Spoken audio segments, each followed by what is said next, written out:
Plan vial. Modo primitivo. Esa es una muestra de la voluntad política, la gerencia colectiva. Con Nicolás y con Primitivo, en Portuguesa definitivamente el compromiso sigue siendo con el pueblo portugueseño. En Portuguesa se trabaja de manera incansable para rehabilitar nuestras vías y brindar un mejor servicio. Se dice fácil, ¿verdad?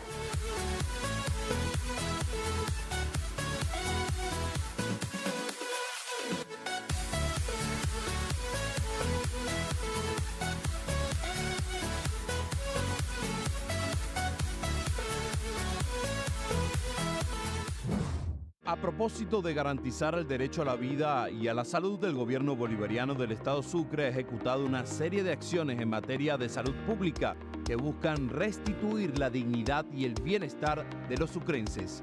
El fortalecimiento del sistema de salud pública en la región ha sido notorio con la recuperación de diferentes centros de atención médica, dotación de insumos, medicamentos en jornadas de inmunización y chequeo integral en las distintas especialidades. Además, gracias al 1x10 del buen gobierno, el Poder Popular en sus comunidades ha sido abordado para la entrega de ayudas sociales tras su previo reporte en la línea 58 de la BENAT. De este modo, el gobierno nacional, en sinergia con el gobierno de Sucre, continúa sumando esfuerzos para garantizar el mayor bienestar social a la ciudadanía. Lealtad es amor por Sucre. Día a día estamos más comprometidos en llevar a nuestro pueblo la mayor suma de felicidad posible.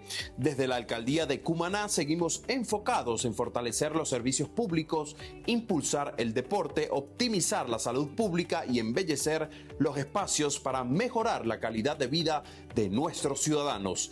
Gracias al apoyo del presidente Nicolás Maduro Moros, continuamos transformando realidades, incrementando los esfuerzos para hacer de la primogénita una capital modelo. En Cumaná, Ciudad Mariscala y Marinera, no nos detenemos. Con nuestro alcalde Luis Ifontes lo hacemos posible.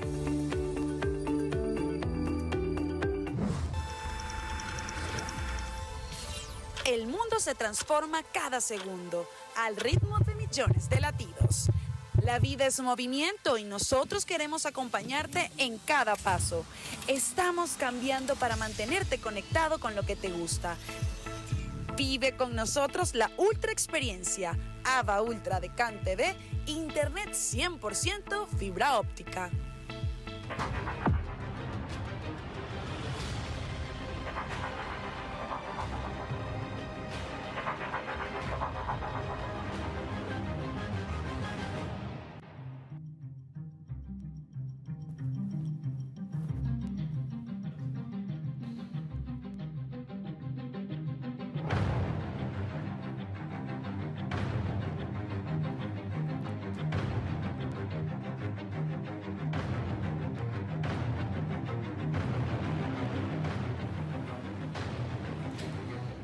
Muy buenas noches, ¿cómo están? Bienvenidos a su programa A Pulso. Como ustedes ya saben, yo soy Julio Riobó. Desde ya, usted puede participar con nosotros, @JRiobóBTV en X, la cuenta del espacio, @APulsoPisoBTV, mi cuenta en Instagram, @JRiobóF, y también estamos en TikTok, JR Periodista. Voy a activar desde ya las transmisiones en vivo desde el set, desde el estudio 2, pero con el control del estudio 4 de Venezolana de Televisión.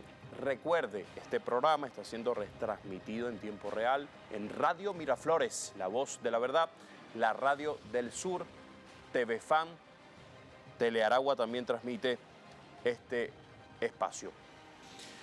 Recuerde, puede participar desde ya, enviar su comentario, sugerencia o interrogante. También el número de teléfono, si lo puede poner, señor generador, 0412, ahí lo tiene, 0412-334-5488. Repito, 0412-334-5488. El invitado del día de hoy es el director del Instituto de Estudios de América Latina, es un compañero de la República de Argentina, exdiputado federal y ex embajador de Argentina en nuestro país. Viene realizando un trabajo con el empresariado argentino junto a los empresarios venezolanos y vamos a estar hablando de eso, así como, bueno, lo que ha sucedido actualmente o sucede actualmente en Argentina con Javier Milei. Recuerde, puede participar con nosotros, @JRiobobTV en X, la cuenta del espacio,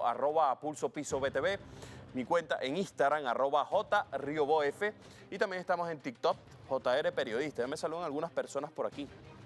Dice lo siguiente, Carmela González, 5243, Guárico, Valle de la Pascua, Estado Guárico, me imagino, dice, en sintonía todos los viernes. Miriam Romero, 530, buenas noches, Julio, desde los Valles del Tuy, bendiciones. Dice Pesut Miranda Oficial, saludos desde Anzoátegui, Venezuela. También Gustavo Padilla, saludos desde San Antonio de los Altos, lugar donde me crié además. Dice por aquí, saludos desde Maracaibo, saludos desde Guárico. Bueno, ya la gente participando, repito nuevamente, @JRiobobTV en X, la cuenta del espacio, @PulsoPisoBTV, mi cuenta en Instagram, @JRiobobF, TikTok, JR Periodista, y el 0412-334-5488. ¿Quién nos acompañará el día de hoy? Vamos a ver el siguiente material audiovisual. Oscar. Una breve aclaración. Me da la impresión de que las amenazas que hace Trump de intervención militar en nuestro continente van mucho más allá de la disputa que en este momento se vive en Venezuela. Y no son aisladas, sino que tiene que ver con una sucesión de declaraciones del secretario de Estado, del jefe del Comando Sur. Entonces me parece correcto, creo que el tema de Venezuela lo hemos debatido, hemos escuchado incluso a las dos versiones de la posición política venezolana, pero en el caso de esta declaración, rechazando, repudiando lo dicho por Trump, va mucho más allá de la situación interna en Venezuela. Bueno, recuerde, puede participar con nosotros, @JRiobobTV en X, la cuenta del espacio, @PulsoPisoBTV, mi cuenta en Instagram, @JRiobobF. Estamos en TikTok, JR Periodista, y el 0412-334-5488. Nos acompaña Oscar Laborde. ¿Cómo está usted? Ex embajador de Argentina en Venezuela.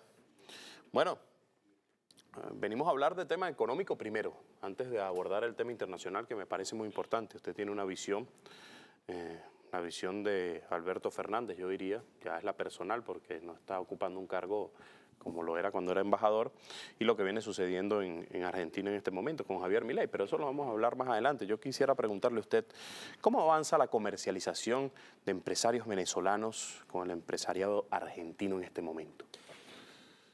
Cuando estuve en la embajada nos propusimos agrupar a los productores, es decir, juntar a aquellos argentinos que se instalaran en Venezuela, que vivieran, que estuvieran acá, un proceso de producción, no solamente el comercio, vender, comprar, sino instalarse y producir. Nos da la impresión, Venir a Venezuela. Venir a Venezuela. Por eso es la Asociación de Productores Argentinos en Venezuela. La condición es que produzcan en Venezuela y que vivan en Venezuela. Y bueno, eso lo hemos desarrollado mucho, estamos muy conformes, vemos, y los empresarios lo ven, hay un potencial muy grande para que esas inversiones sean redituables en el sector del petróleo. 2 de las 5 principales petroleras de Argentina han venido acá. En el agro estamos plantando unas 58.000 hectáreas los argentinos en servicio. ¿Cuántos empresarios argentinos hacen vida en Venezuela en este momento? 70, aproximadamente unos 70 empresarios, claro.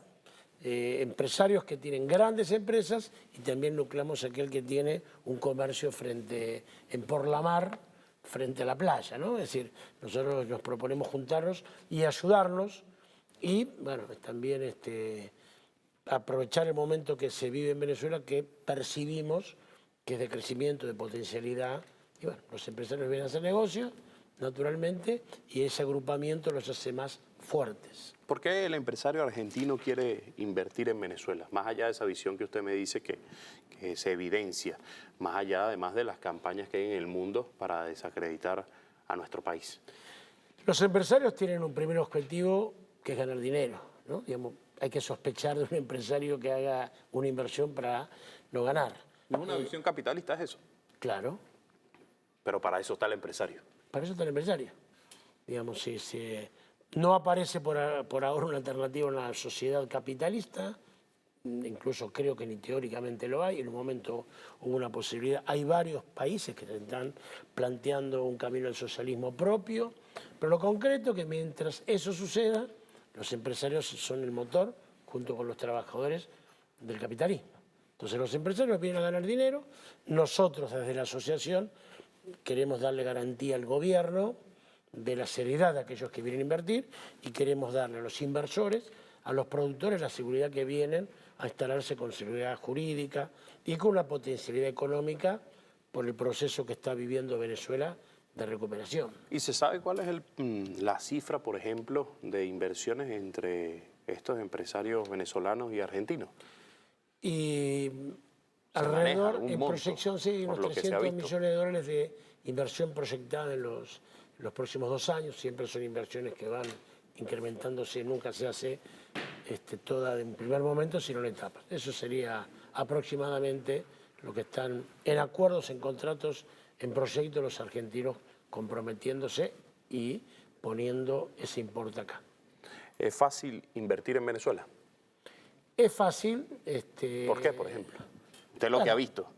Bueno, nosotros casualmente lo que buscamos de la asociación es acceso a los lugares en el gobierno que tienen que facilitar la inversión. ¿Son empresas mixtas? Depende del área, ¿no? Le decía que con el Centro de Inversiones Internacionales, con Alex Saab, encontramos un camino muy interesante. Usted se reunió con él, yo vi la fotografía además. Sí, claro. Y nos reunimos varias veces con varios empresarios y creo que lo que le agrega, y eso ayuda mucho, me imagino, el gobierno y el pueblo de Venezuela, pero los empresarios le agrega una agilidad de poder resolver con el teléfono inmediatamente, pasado mañana firmamos el contrato, y eso alienta, ¿no? Porque, claro, el potencial está, una economía bloqueada como la venezolana, que evidentemente... Eso no ha sido impedimento. No ha sido impedimento, eso ha hecho caer, el Producto Bruto ha hecho caer, digamos, en las diferentes áreas la producción, por ejemplo el petróleo. Bueno, entonces ahora no es difícil imaginar un crecimiento, ¿no? Pero bueno, también es toda una estrategia, lo decía el presidente el día de hoy desde Bolívar, una estrategia para aumentar la producción. Claro, y diversificarla, ¿no? Me parece interesante esta idea que tiene el presidente de, claro, recuperar la capacidad plena petrolera que supo tener Venezuela. ¿Hay proyectos en el campo petrolero? Sí. Con algunas empresas. ¿Han firmado ya? Sí, no, nosotros ya están produciendo, digamos, varias empresas están produciendo Lagopetrol, Aldil, Clear, son empresas que ya están posicionadas. Establecidas. En campo, están establecidas y produciendo, con proyectos de ampliar, pero están produciendo ahora. No es que es una promesa, una idea, sino que son realidad. Estas 50 y pico mil hectáreas que yo le comentaba, más lo que se está ahora produciendo en este momento en Marichal, eso es trabajo que ya se está haciendo. Mañana hay un encuentro importante. Sí. Del empresario, un empresariado venezolano argentino, además. Sí, los productores quieren, yo soy presidente del Consejo Consultivo de la Asociación de Productores Argentinos en Venezuela, quieren festejar el 25 de mayo, ¿no? El 25 de mayo de 1810 fue nuestra revolución, fue el primer grito que luego culminara en 1816 con la independencia, pero el 25 de mayo es fundacional para nosotros. Y lo queremos hacer rodeados, vamos a estar en la casona, con ministros, con funcionarios, con embajadores y con argentinos, ¿no? Vamos a juntar ahí a comer unos choripanes y un vino Malbec, así que Julio está invitado al choripán, a escuchar a Teresa Parodi, es una fenomenal artista popular que ha venido para... Se ha presentado creo que en el Teresa Carreño, si no me equivoco. ¿No se presentó una vez? Un encuentro cultural Venezuela-Argentina, cuando usted era embajador. Ahí estuvo Ignacio Montoya Carlotto, acompañada por Cecilia Todd. Esperemos que pueda concurrir Cecilia Todd también a este festejo, que es una amiga, ¿no? Así que ese es el motivo, recordar, festejar, con el sentido no nostálgico, con la advertencia que la revolución es un movimiento permanente. No es que se hace una vez y se consuma, entonces ya podemos vivir tranquilos por los años de los años, ¿no? Algunos de esos empresarios que han venido a Venezuela se han quedado sorprendidos, por ejemplo, porque lo que se dice de Venezuela en Argentina no es cualquier cosa, y más en este momento. Claro, hay un ametrallamiento, yo diría, comunicacional. Mediático. Claro, incluso, bueno, yo lo percibí cuando estaba en la embajada, de tanto caló que una vez vino un equipo de fútbol acá, Boca Juniors, ustedes dicen el Boca, y bueno, tenía un aparato atrás respaldándolo, y hasta le dieron papel higiénico porque creían que acá no había papel higiénico por la publicidad que habían hecho, bueno, claro, cuando estuvieron caminando en las calles, en los comercios. Sí, les llamó la atención la diferencia que había entre lo que se dice y la actualidad. Y eso es justamente en estas primeras visitas que hacen los productores que vienen a invertir, justamente lo primero que les llama la atención es eso, ¿no? Bueno, claro, para afuera, qué malo, qué pena que se insista tanto con esto.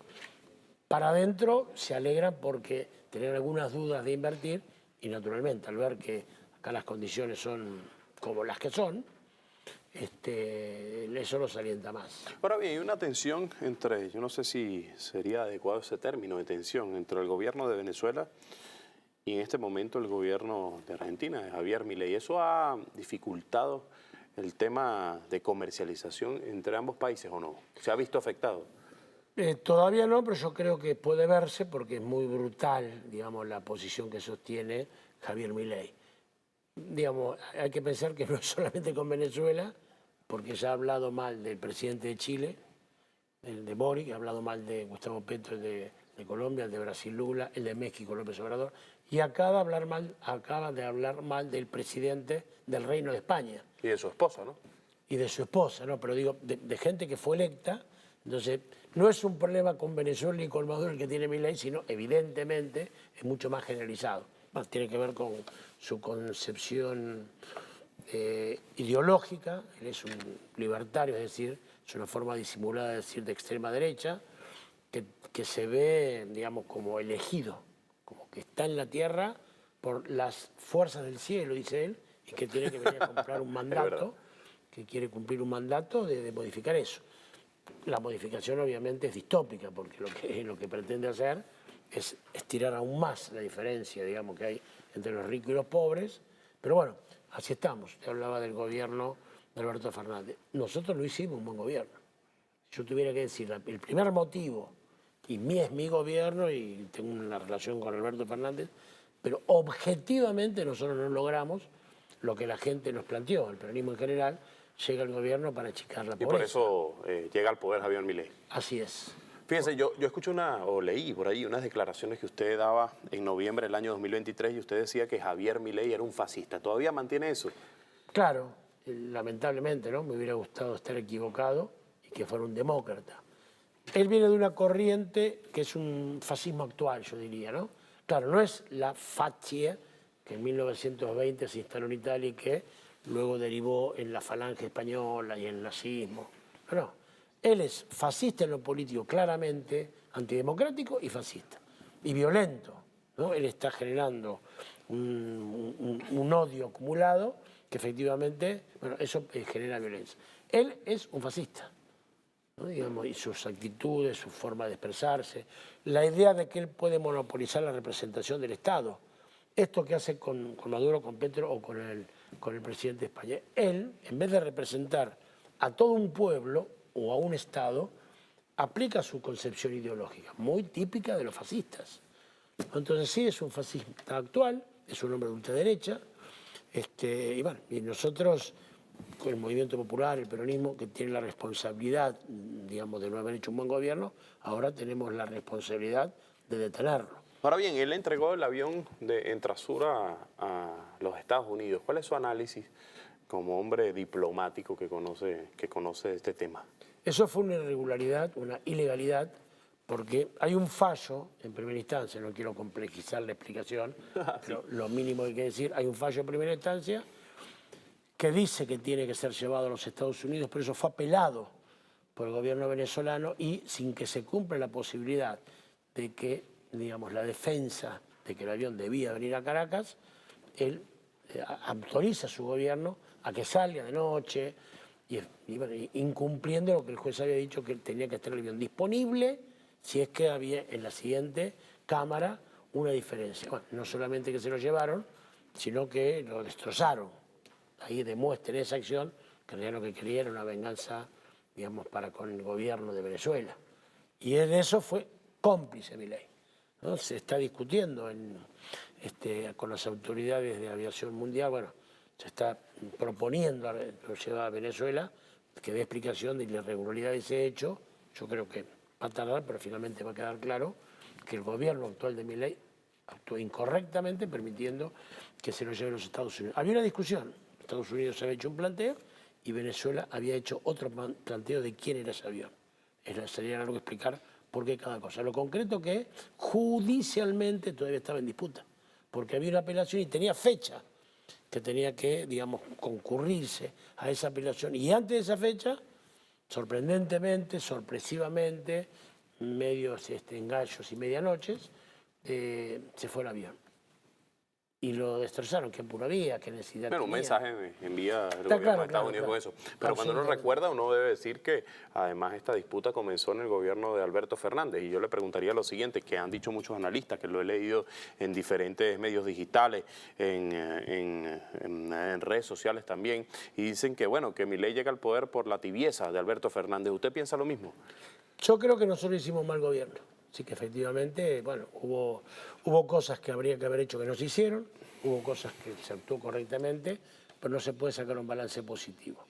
Yo creo que sí, que hubo decisiones que habría que haber tomado de manera más firme, no con el caso del avión, porque el caso del avión estaba judicializado, ¿no? Y también hay que entender. Por eso, ¿por qué no lo regresó Alberto Fernández? Pregunto yo. ¿Y por qué no le correspondía?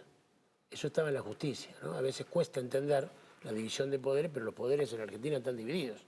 El poder ejecutivo Bueno, es una pero cosa. en Venezuela también, ¿no? Bueno, por eso. Entonces, si el Poder Judicial tiene un tema, no puede involucrarse el Poder Ejecutivo. Por eso no puedo hacer nada. Y por eso no, él lo que hizo fue recibir los exhortos de los dos y esperar, no autorizar que salga el avión, como sí hizo Milei, pero lo que se hizo fue recibir y trasladar a la justicia. La que tomó la resolución de retener el avión y de mandar el avión a los Estados Unidos, en este caso último con la complicidad de Javier Milei, fue la justicia. El Ejecutivo, que comanda el Estado, pero tiene tareas diferentes, no tenía capacidad de tomar esa decisión. Ahora bien, ¿qué está pasando en Argentina en este momento? Uno ve grandes manifestaciones. Cuando uno hace un análisis de lo electoral, bueno, el candidato, por así llamarlo, para que Milei no llegara, era el candidato del tema económico, ¿no?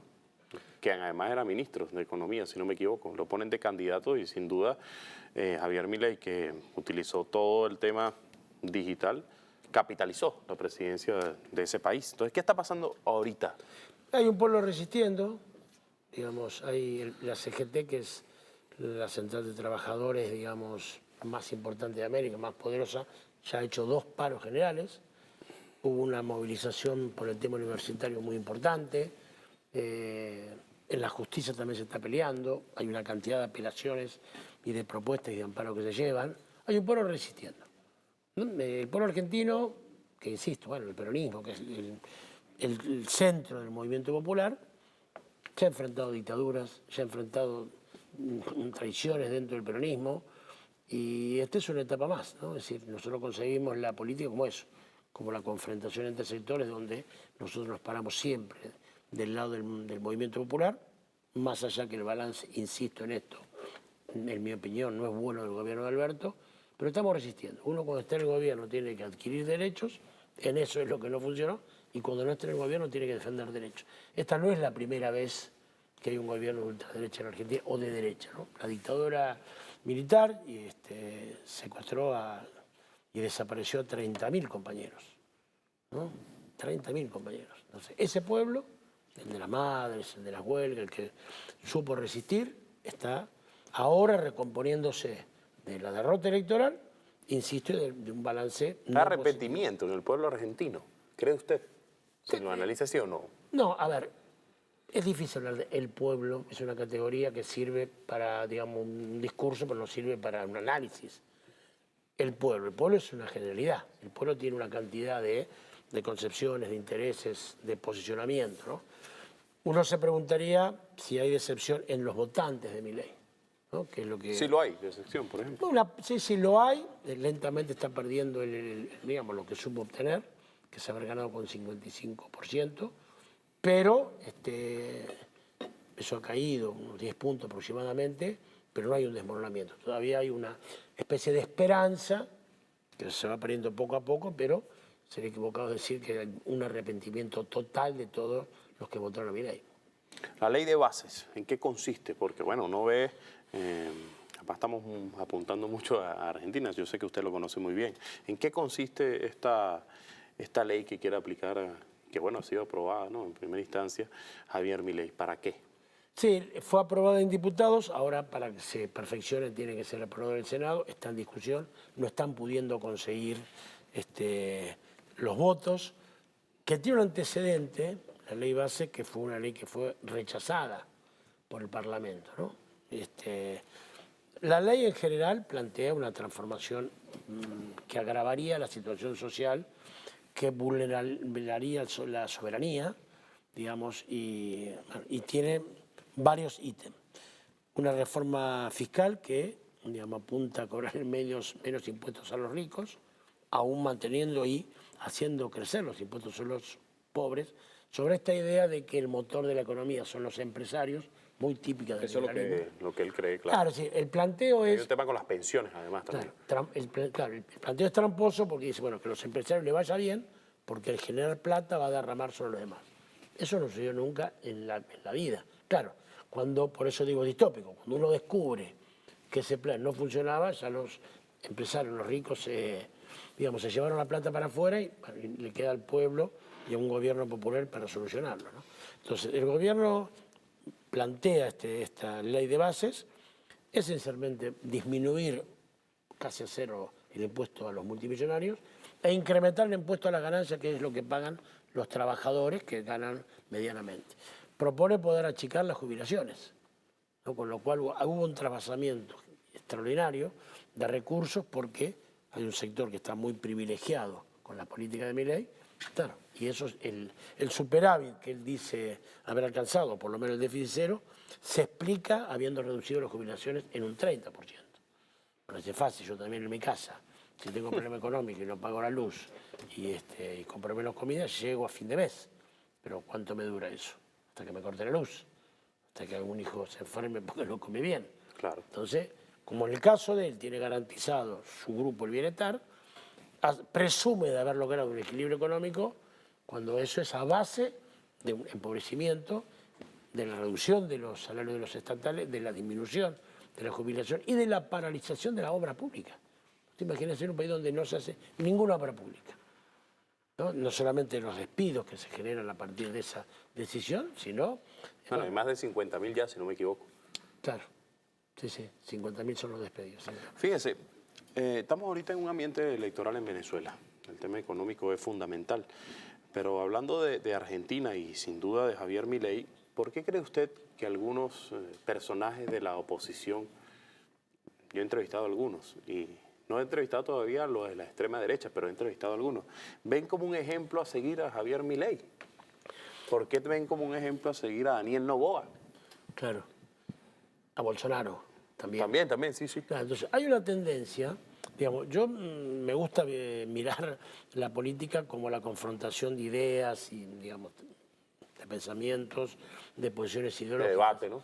Hay un sector que tiene un modelo de país, por eso le gusta lo que hace Milei. Hay un sector en las derechas de todos lados, donde tienen una propuesta de país donde las élites, los apellidos, las élites, los más ricos se asocian con los Estados Unidos en desmedro de lo que menos tienen. Entonces miran ese modelo, claro, ese modelo después, Bolsonaro no es reelecto, Macri no es reelecto, en Bolivia dan un golpe de Estado para aplicar esa política y no prospera, porque el pueblo se resiste. Es una propuesta macroeconómica donde, digamos, ilusionan, planteando... Ganan más los que más tienen. Que ganan más lo que más tienen, pero los pobres que esperen un poco, porque en un momento va a derramar, ¿no? La famosa teoría del derrame. Y eso efectivamente no sucede. Entonces, es natural que, incluso mirando a Europa, ¿no? Digamos, hace una cantidad de presidentes electos o de candidatos que le gustaría ser Milei y le gustaría ganar, ¿no? Pero insisto, porque tiene un modelo de país que es para pocos, bueno, y para los pobres, o se los reprime o aceptan la condición de inferioridad, ¿no? Eso es lo que nosotros no estamos de acuerdo. Por eso, en todos los lugares donde hay alguien que quiere parecerse a Milei, usted va a encontrar un pueblo que resiste y seguramente movimientos políticos que pueden ser representados por ese pueblo, ¿no? Por eso es como un ejemplo a seguir para esa oposición. Claro. Fíjese, dice Carlos Augusto León por aquí, ¿cómo ven en Argentina las relaciones con Israel, aislado en el contexto mundial, con un Irán acusado de terrorista y llevando a su fallecido canciller a una solicitud ante Interpol? ¿Qué significa Javier Milei para la derecha internacional, para México, Venezuela y Ecuador? Bueno, para la derecha internacional significa que uno de los de ellos ganó. Una extrema derecha que trata de mostrar ese tipo de éxitos para alentar, bueno, el surgimiento de cosas similares, ¿no? Él tiene una relación con Israel, Javier Milei, y con una parte de la derecha más dura israelí, ¿no? Ha tenido mucho que ver, me parece, en la preparación del triunfo de él, y el respaldo, el acompañamiento, los recursos. Fíjese, vamos a escuchar una nota de audio, ¿la tienen lista? Avísame ahí, ¿la podemos escuchar? Vamos a escucharla, adelante. Señor director, por favor. Buenas noches para Julio, en su programa A Pulso. Y para su invitado del día de hoy, el embajador Lombarde, desde aquí, desde el municipio Sucre del Estado Portuguesa, les habla Johnny Morón. La pregunta para el ex embajador es la siguiente: ¿cuál es su opinión respecto a la campaña que viene realizando la oposición venezolana, utilizando un candidato que no se está comunicando con la gente en vivo y directo, sino que utiliza a una figura inhabilitada y con un pendón? ¿Y qué consecuencias traería eso para el empresariado argentino, que ya tiene en Venezuela empresas produciendo? Bueno, saludos para todos y felicitaciones por tu programa, Julio. Esperemos que continuemos avanzando en los caminos de la revolución, los caminos del comandante Chávez. Saludos, buenas noches para todos. Bueno, muchas gracias. ¿Puede contestar? No, me parece que era un clima electoral, viniendo nosotros de una mala experiencia, no, es poco lo que puedo aportar. No conozco tanto la realidad venezolana y es difícil, digamos, involucrarme en este tipo de debate, que seguramente los venezolanos lo harán, y uno tiene la esperanza de que hagan lo mejor que puedan para la continuidad del pueblo, ¿no? Yo hablo en general de que la derecha, lo que representa, y sus socios acá, los socios de Milei, los que se alegraron con el triunfo de Milei, los que quieren ser Milei, o Milady, digamos, bueno, eso yo puedo hablar en general, no me gustaría en particular dar consejos, es una cosa muy propia de los venezolanos y no me parece que aporte. Fíjese, también me gustaría preguntarle, porque usted, ¿cuánto tiempo estuvo de diplomático en Venezuela? 1 año y medio. 1 año y medio. Recientemente se acaba de expresar allí la Corte Internacional de Justicia en relación a lo que sucedió en Ecuador, y no ve como un incidente o como una grave violación al derecho internacional lo que ha hecho en la Embajada de México. ¿Qué opina usted? Yo opino que esos organismos están demasiado influenciados por los Estados Unidos y que en general las resoluciones favorecen a los países aliados o a las causas aliadas de los Estados Unidos y son duras con los demás, ¿no? Ese sistema internacional, multilateral, o los derivados de ese sistema, como la Corte Penal Internacional, el Tribunal Internacional, eso debe ser revisado. Yo creo que... ¿Qué pasaría si en este momento, por la situación que hay, el presidente Nicolás Maduro o un cuerpo de seguridad de Venezuela entraron a la Embajada de Argentina? Claro. Claro.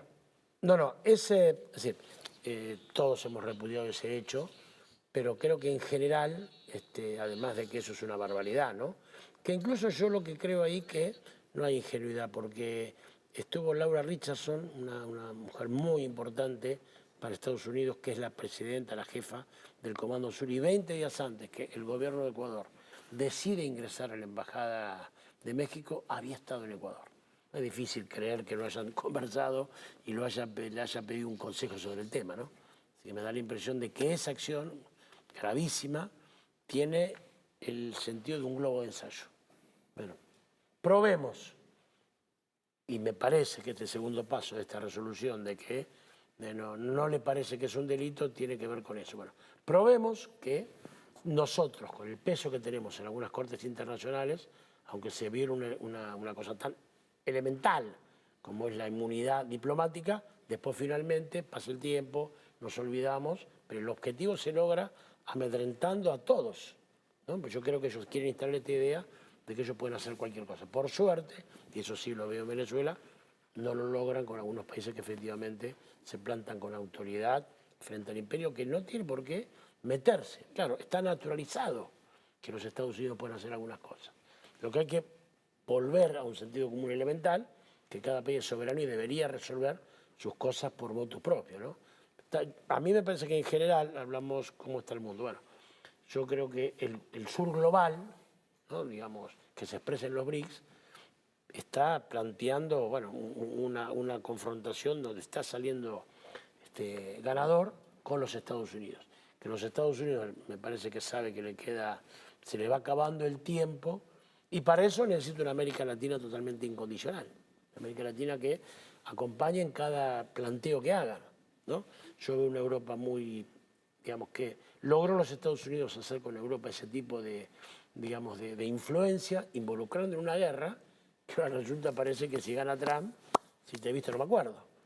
Entonces, y una Europa, bueno, uno lo ve con pena este rol tan de secundón que tiene, incluso como acá. Es decir, las empresas europeas para venir a invertir a Venezuela tienen que pasar por la OFAC a ver si la OFAC la autoriza. Entonces, ¿No pasa eso con los empresarios argentinos? No, porque la OFAC tiene que ser cuando haya intereses creados en Estados Unidos.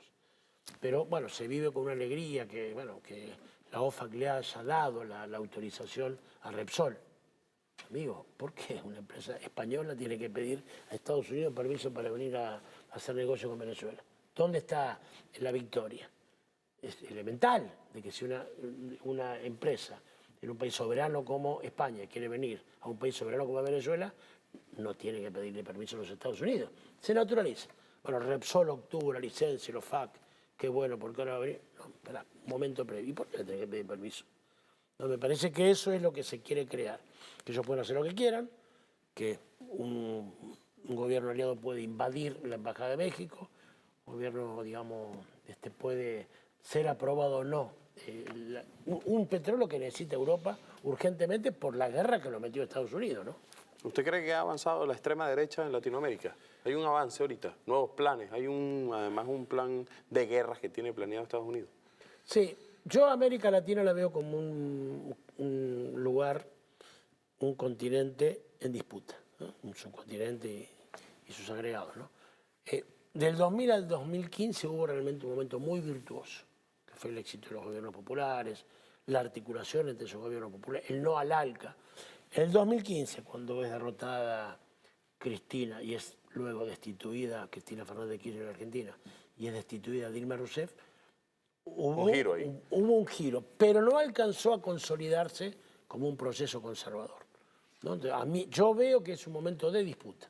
Si yo miro y veo, bueno, México, que muy posiblemente gane la candidata de Morena, veo Colombia, un presidente Petro que a pesar de todas las dificultades sigue adelante, veo una Venezuela que ha resistido el peor de los bloqueos, ¿no? Entonces veo Honduras.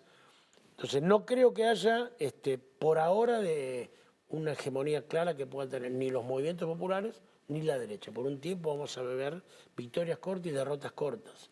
No va a haber un afianzamiento que diga, bueno, como fue en los 70 las dictaduras militares, como fue en los 90 el proceso neoliberal y como fue en los 2000 el momento, digamos, de lo nacional y popular. Yo veo que vamos a perder elecciones, vamos porque somos nosotros los que, más allá de en qué país estamos, defendemos al pueblo, vamos a tener logros y vamos a tener derrotas. Por ahora es una puja. No veo que haya una tendencia definitiva, a pesar que en estas horas, por el triunfo de Milei y demás, pareciera que hay un veranito de la ultraderecha, no me parece que ellos tengan condiciones de poder instalarla como definitiva. ¿Qué analiza el empresariado argentino sobre el tema de las sanciones y las medidas coercitivas? Se ha expresado públicamente totalmente en contra, ¿no? Eso... ¿Han tenido un impacto también? Tienen que tenerlo. Y lógica. Han tenido un impacto también al empresario argentino, porque si usted me dice que ellos vienen a Venezuela, se plantan aquí, ¿también le cuesta traer insumos para generar la comercialización con empresarios venezolanos? Y claro, porque se le hace, digamos, un camino dificultoso. Pero no solamente lo afectan los productores que vienen a Venezuela. El comercio, digamos, exterior, la balanza de pagos tenía un funcionamiento de cerca de 2.000 o 2.500 millones de dólares.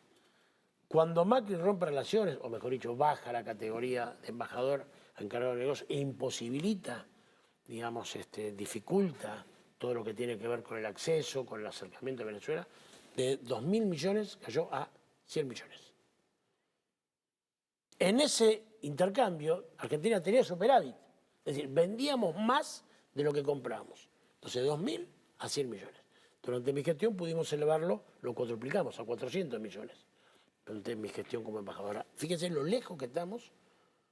¿No? Todavía, claro. Todavía. Lo mismo que pasó con Colombia. Entonces, no solamente se ven afectados los inversores que querían venir. ¿Y cuál acá. es la cifra actual? Igual, ¿se mantiene en eso? Sí, más o menos se mantiene en eso. No sé, todavía no se evaluó el último semestre. Pero claro, entonces, todos los que le vendían a Venezuela, no solamente los que venían a invertir acá, vieron que se les bloqueaban todos los caminos. ¿Cómo son esos bloqueos? Porque hay gente que dice, no, pero es que eso es mentira, porque yo veo una camioneta en Venezuela de último modelo y la realidad es que las sanciones, las medidas coercitivas es para el sector público, para las cosas públicas, y si hay empresarios venezolanos y se necesita al sector público, eso afecta. Entonces, ¿usted me podría colocar algún ejemplo de qué tan difícil puede ser en ese momento poder invertir cuando se tiene más de 930 medidas coercitivas que afectan el país? Claro.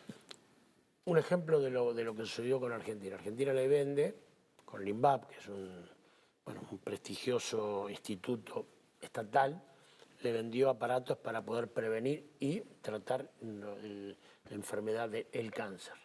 A Venezuela. A Venezuela. Ok. Los instaló, funcionaron acá, por suerte han salvado vidas. Entonces había que comprar un repuesto que tenía que venderlo Siemens, no sé si en ningún otro lado. No lo quiso vender Siemens para prevenir el cáncer. Y hay un montón de aparatos que no funcionan porque es insuplantable ese repuesto. Y así, bueno, hay un montón de ejemplos donde... Y está claro que el bloqueo a Venezuela se le hace para poder no cambiar un gobierno, sino para quebrar un pueblo.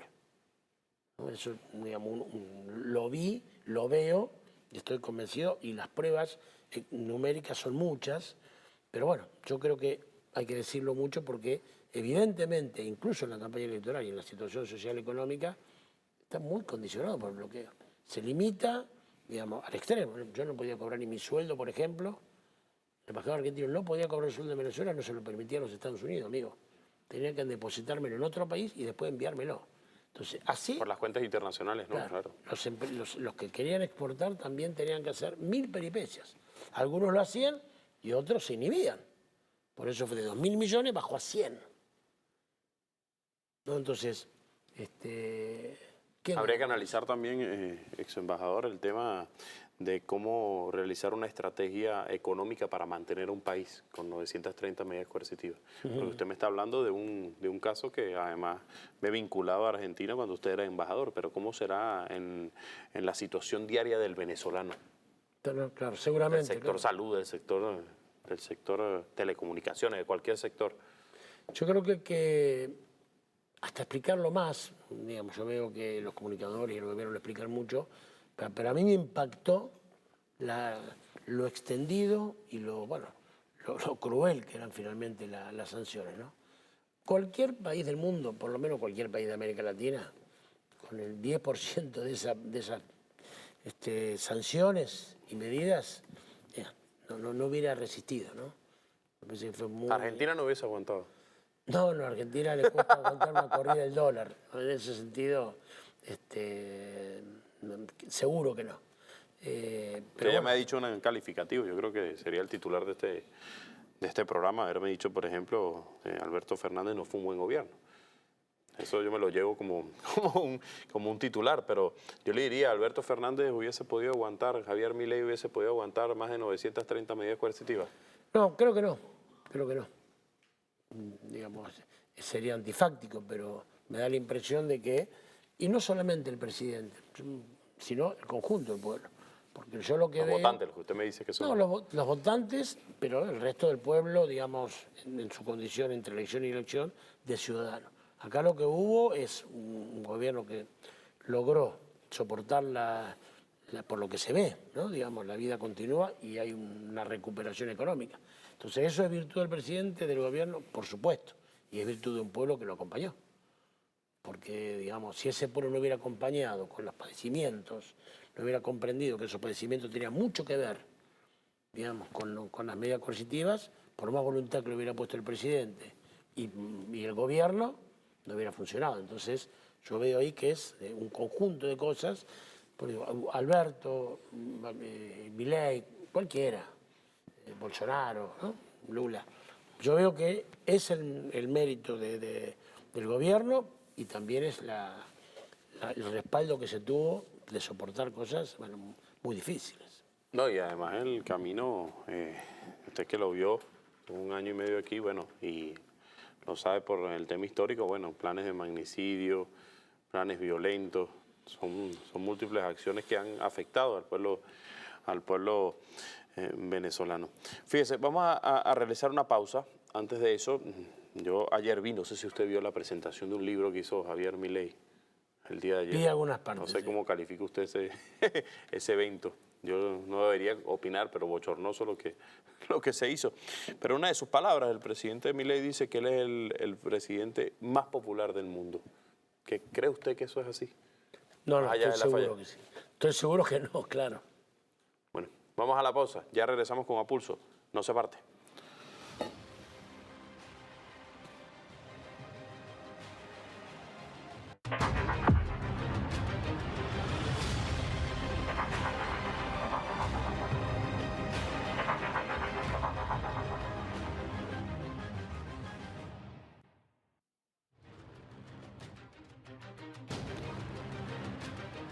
Bueno, continuamos con su programa Pulso. Recuerde, puede participar con nosotros, @JRioboBTV en X, la cuenta del espacio, @PulsoPisoBTV, mi cuenta en Instagram, @JRioboF, y también estamos en TikTok como JR Periodista. Fíjense, vamos señor ex embajador, vamos a hacer ahora una sección que se llama Pulsan los Medios. Están otros periodistas que le van a hacer otras interrogantes. Si la puede poner allí, señor director. Está con nosotros Verónica Díaz Jun, periodista del 4F, y Gustavo Daniel Pezeta, responsable de CONAICOP en Argentina. Eso es interesante, que él haga sus preguntas. Vamos a comenzar con Verónica por ser la dama. ¿Tiene alguna falla allí, Verónica?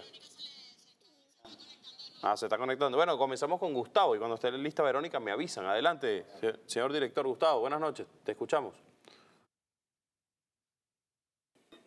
Bueno, me avisan ahí cuando estén preparados. Fíjese, dice por aquí, señor Laborde, dice lo siguiente. Saludos, Julio, desde Guarenas, Estado Miranda, Amado Venegas. ¿Por qué se ha incrementado la violación de las leyes internacionales en Latinoamérica?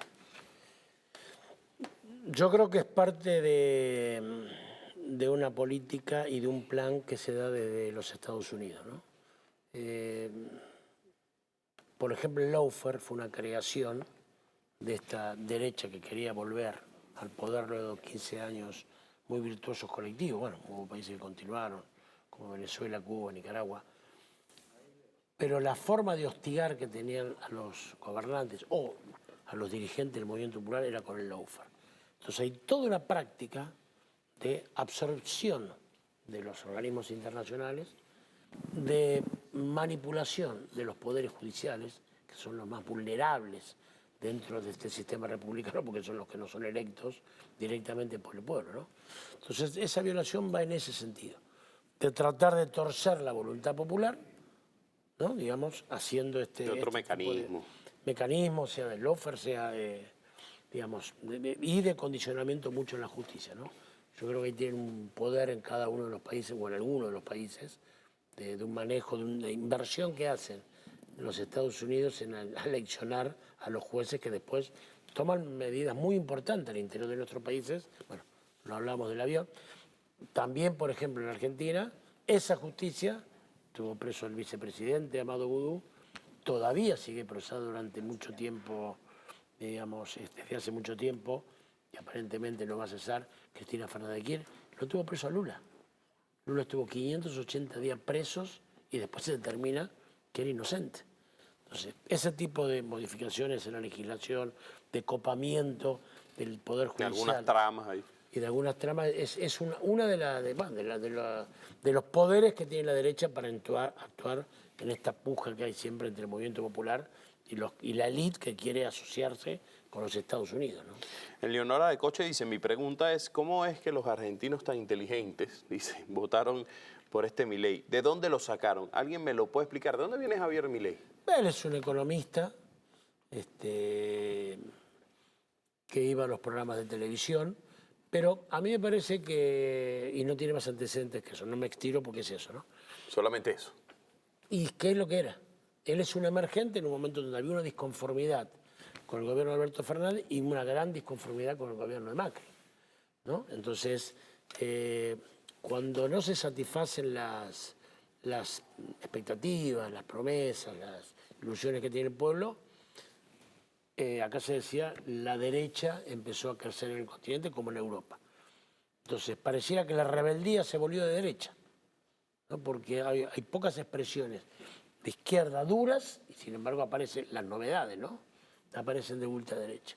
Entonces, es bastante complejo el voto de Milei. No sé si tenemos tiempo para explicar, pero es bastante complejo. Sería bueno que lo explicara. Primero hay un condimento antiperonista, como acá hay un condimento antichavista, como hay un condimento anti-PT y anti-Lula, ¿no? Hay gente que votaría cualquiera menos al peronismo. Eso ya tiene un caudal importante. Después, por otro lado, la juventud, bueno, ha cambiado de forma de comunicarse, ¿no?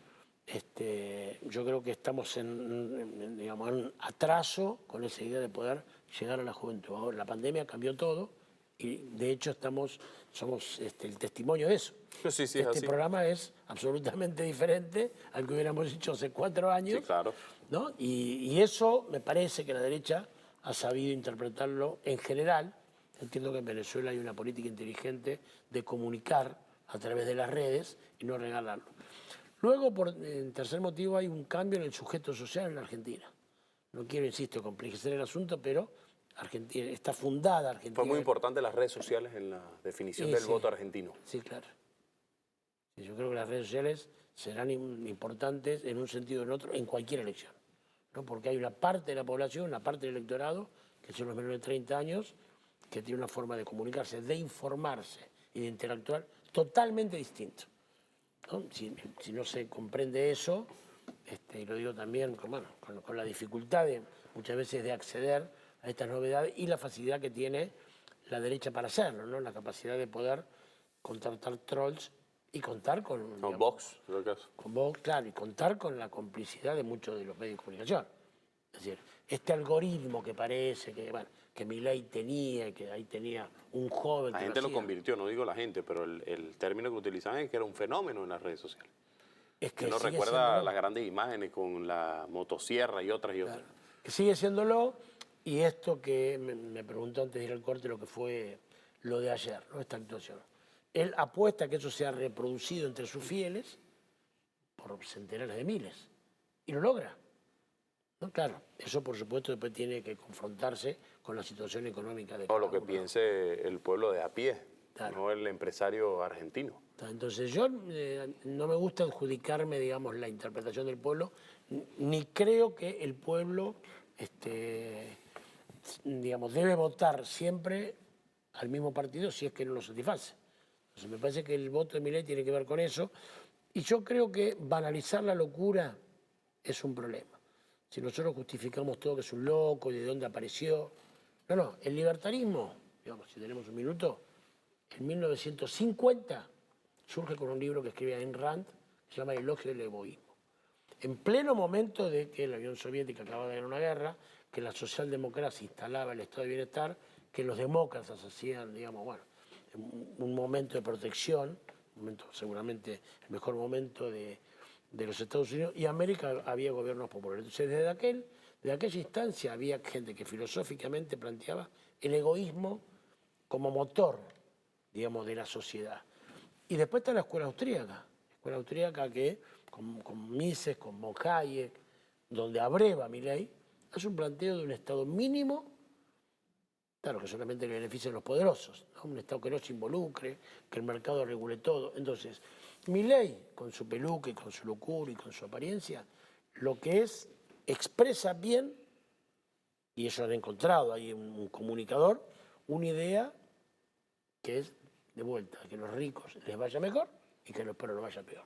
Me hacía la explicación del voto y yo lo interrumpí, disculpe, que me desvié con el tema de las redes sociales, pero usted me estaba haciendo una excelente explicación del tema del voto, cómo se interpreta el voto argentino. El componente principal del voto de Milei es un antiperonismo que siempre va a votar a otro candidato que no sea. Como pasa aquí que me acaba de decir ahorita, Claro. como en los antichavistas. Claro. Entre los jóvenes, evidentemente no hemos sabido llegarle a los jóvenes con esperanza, ¿no? En este momento difícil, la nueva derecha hace esperanza, pueden ser distópicas, pero presenta, bueno, en 15 años seremos como Irlanda, si dolarizamos la economía vamos a estar bárbaros, si achicamos los derechos del trabajador va a haber más trabajo, ¿no? Entonces, me parece que le falta esa potencia con la juventud. La juventud masivamente votó a Milei. Y nosotros, si no lo decimos... Puede haber sido por esto. Sí, por eso... Sí, es una forma de interpretar, ¿no? Es por eso y por una cantidad de cuestiones donde a usted le sorprende que yo le diga, pareciera que tendría que venir a defender algo que yo en lo íntimo no creo, que Alberto hizo un mal gobierno. Y Alberto hizo un mal gobierno, amigo, ¿qué le vamos a hacer? Si yo quiero que me escuchen y me crean... Tiene que decir la verdad. Y si no le digo la verdad, pero me creen nada, tal vez no me polemizan. Pero bueno, está bien, si vos decís eso... Entonces, me parece que la explicación es compleja, es una tendencia de Occidente el tema de la derechización, vamos a vivir elecciones en Europa donde la derecha va a crecer, entonces eso al movimiento popular lo que tenía que hacer es desafiarlo. No podemos hablar sobre la derecha derramada, nosotros tenemos que adaptarnos, de comprender que permanentemente la derecha muta, ¿no? Entonces, nosotros tenemos que adecuarnos a esos cambios y saber qué tenemos que hacer para volver a recuperar la voluntad popular. Fíjese, dos preguntas en análisis. La primera es que usted que conoce el ámbito internacional, ¿cómo ve al presidente Nicolás Maduro en el liderazgo internacional? Y yo veo que plantea una posición, digamos, firme, en un momento donde hay pocas posiciones en América Latina con convicción, ¿no? Yo sé que además usted ha ido al programa con Maduro Más, ha visto estas perspectivas del pueblo desde otro punto de vista diferente al empresario. Y eso es importante. No, yo creo que tiene un liderazgo innegable el presidente Maduro, no solamente haber, digamos, soportado el bloqueo y haber conducido un gobierno y un país que además del bloqueo les pasó la pandemia, no nos olvidemos en este balance que la pandemia tuvo un efecto importante en las prácticas de los gobiernos, en el caso de Alberto Fernández también es para atenuar la responsabilidad que ha tenido él en su gobierno de lo sucedido en la pandemia, ¿no? Me parece que es evidente que un liderazgo, digamos, de Nicolás Maduro desde una posición, digamos, importante, que bueno, que es observada y mirada de la misma forma que a Milei lo observan muchos políticos. Bueno, yo creo que en ese antagonismo que se da entre dos planteos de país... Diferentes. Sí, antagónicos, diría yo, ¿no? Sí, además de diferentes, son hasta antagónicos, yo diría. Y bueno, y eso... de la misma forma que hay muchos que miran a Milei, que lo hacen, hay muchos que miran a Nicolás Maduro, porque aparece como las dos propuestas. Habrá otras, pero las más evidentes hoy son esas dos propuestas. La que está haciendo Maduro en Venezuela y lo que está haciendo Milei en Argentina. Alguien me comenta por aquí, Carlos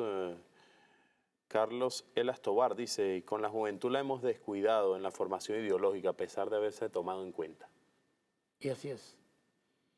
Ya tenemos lista a Verónica. Vamos a escuchar sus interrogantes. Buenas noches, Verónica. Adelante. Te escucho. Disculpen que hemos tenido problemas técnicos, entonces por eso estoy hablando teléfono y parte por video. Sí, yo estoy muy interesada en el tema de qué pasaría en Venezuela si aquí llegase a montarse una opción de derecha estilo Milei, y sueños como el que Venezuela entre a los BRICS, por ejemplo, se romperían, porque de hecho eso fue lo que pasó con Argentina. Eso me preocupa mucho, el avance del fascismo en la región, y qué pasaría con toda esta política de paz que se ha intentado implementar desde la democracia de Venezuela. Esa es mi principal pregunta. Responder. Bueno, interesante que haya traído el tema del no ingreso a los BRICS de Argentina, ¿no? Fue una de las demostraciones de concesión a los Estados Unidos más grande. Los BRICS son el club donde todos quieren asociarse, ¿no? Digamos, lo que donde está conduciendo el sur global, donde tiene un banco absolutamente, digamos, ventajoso para aquel que quiera hacer inversiones. Hubo un esfuerzo grande de Lula, otro gran líder de la región, para que entrara Argentina. Alberto Fernández logra durante su gobierno que sea invitada a Argentina. Lo primero que hace Milei es rechazar esa invitación. Eso le va a tener consecuencias a Argentina muy grandes. Cuando vuelva un gobierno popular, porque va a volver un gobierno popular, y querrá entrar al BRICS, le recordarán que hubo un momento que junto a otros 5 países le propusieron entrar y no quiso. Yo creo que es posible que Venezuela entre al BRICS, porque lo que se buscó con Argentina era un país de Sudamérica, en ese equilibrio que hacen la composición los BRICS de diferentes lugares, y en aquel momento, en aquel ingreso, se pensó también el aporte en lo energético, ¿no? Son casi todas potencias con fuerte ventaja petrolera, ¿no? Irán, Qatar, Egipto, Arabia Saudita. Ojalá lo puedan hacer, sinceramente, ojalá un país de Sudamérica, ojalá Venezuela. Me parece que tiene muchas posibilidades de ingresar al BRICS, porque eso significaría acoplarse a lo que es esto que se está construyendo del sur global, que con diferencias, con matices, incluso con algunos temas todavía no resueltos entre los integrantes, pero que el que esté de acuerdo es apoyarse mutuamente sin hegemonía. Lo que propone el BRICS, lo que propone el sur global, aún con una China muy, digamos, sobresaliente, yo diría, porque efectivamente, por lo hecho en los últimos años, ha sobresalido China. Aún con una China sobresaliente, ahí no hay aspiraciones imperiales. Nadie quiere decir al otro lo que tiene que hacer, ni nadie quiere imponer para su beneficio condiciones. El BRICS me parece que es el ejemplo del mundo que debería venir, ¿no? Yo por eso digo, hay que preocuparse por el avance coyuntural de la derecha y del fascismo, pero también hay que ver esa perspectiva, ¿no? Y los BRICS son la perspectiva futura. Es un mundo que, digamos, empieza a expresar mejor diferentes polos de poder. En esos polos, América del Sur tiene que ser, en ese mundo bipolar, en ese mundo que fue y ahora es multipolar, América Latina tiene que ser un polo. El sueño nuestro tiene que ser construir un polo, se trató con la UNASUR, se trata con la CELAC, en un mundo multipolar. Así que ojalá, sería una gran cosa que Venezuela pueda entrar al BRICS. Bueno, culminamos con Gustavo Daniel Peseta, ya está conectado, me dice el equipo de producción. Adelante, Gustavo, te escuchamos. ¿Qué tal? Buenas noches. No, mi pregunta, y escuchándolo ahí al compañero, estaba reflexionando sobre el papel de los medios alternativos y hegemónicos que también participaron en toda la historia de este último tiempo en América Latina. Mi pregunta sería, ¿en qué se falló desde los medios? ¿En qué se falló desde los medios para no llegar a los pueblos, ¿no? Porque verdaderamente el tener hoy un presidente como Milei tiene que ver mucho los medios, ¿no? El gobierno de Alberto Fernández no se ocupó de comunicar mejor. ¿Qué tenemos que hacer en este tiempo en adelante? En Argentina se había aprobado una ley de medios muy interesante que después no pudo ser sostenida por la presión de la derecha. Efectivamente, los medios de comunicación masivos tienen un poder de fuego muy importante sobre la población.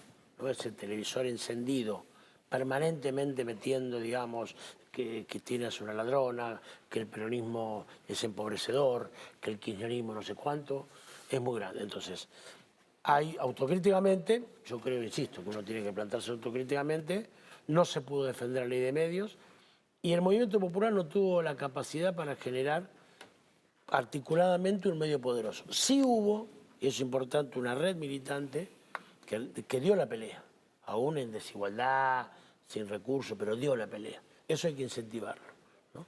Me parece que las redes y los medios de comunicación masivos tienen una influencia principal. Entonces, uno puede quedarse en el diagnóstico y decir, bueno, ¿qué vamos a hacer si no tenemos los medios de comunicación? O pensar alternativas.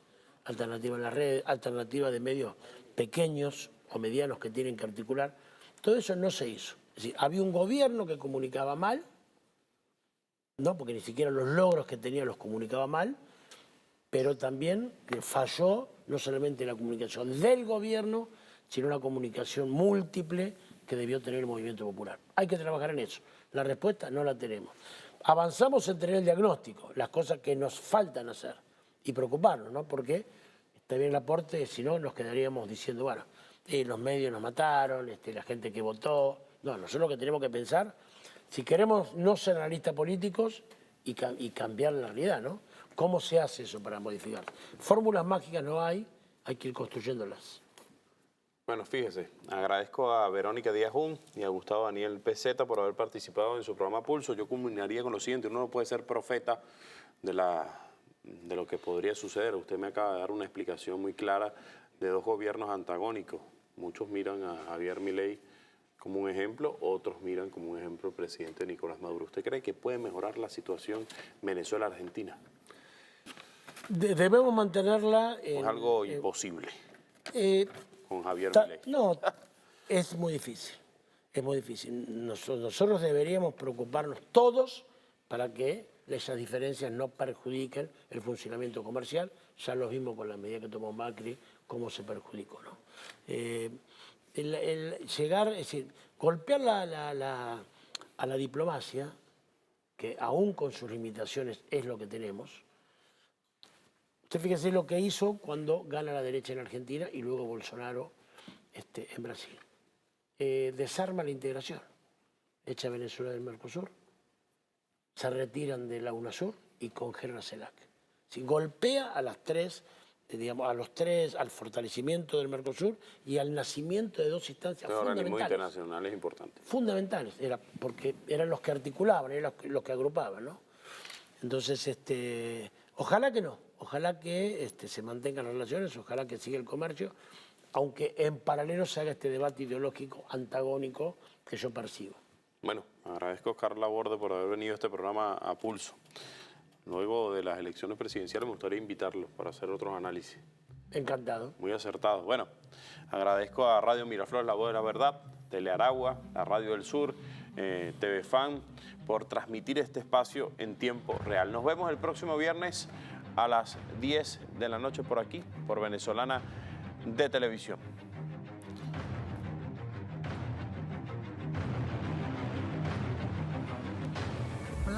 Modo primitivo. Esa es una muestra de la voluntad política, la gerencia colectiva.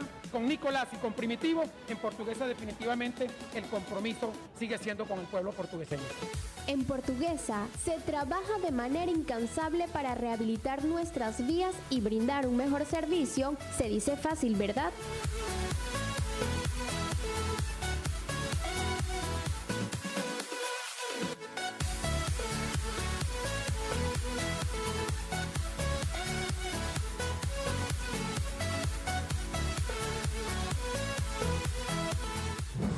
A propósito de garantizar el derecho a la vida y a la salud, el gobierno bolivariano del Estado Sucre ha ejecutado una serie de acciones en materia de salud pública que buscan restituir la dignidad y el bienestar de los sucrenses. El fortalecimiento del sistema de salud pública en la región ha sido notorio con la recuperación de diferentes centros de atención médica, dotación de insumos, medicamentos en jornadas de inmunización y chequeo integral en las distintas especialidades. Además, gracias al 1x10 del buen gobierno, el Poder Popular en sus comunidades ha sido abordado para la entrega de ayudas sociales tras su previo reporte en la línea 58 de la VENAT. De este modo, el gobierno nacional, en sinergia con el gobierno de Sucre, continúa sumando esfuerzos para garantizar el mayor bienestar social a la ciudadanía. Lealtad es amor por Sucre. Día a día estamos más comprometidos en llevar a nuestro pueblo la mayor suma de felicidad posible. Desde la alcaldía de Cumaná seguimos enfocados en fortalecer los servicios públicos, impulsar el deporte, optimizar la salud pública y embellecer los espacios para mejorar la calidad de vida de nuestros ciudadanos. Gracias al apoyo del presidente Nicolás Maduro Moros, continuamos transformando realidades, incrementando los esfuerzos para hacer de la primogénita una capital modelo. En Cumaná, Ciudad Mariscala y Marinera, no nos detenemos. Con nuestro alcalde Luis Y. Fontes lo hacemos posible.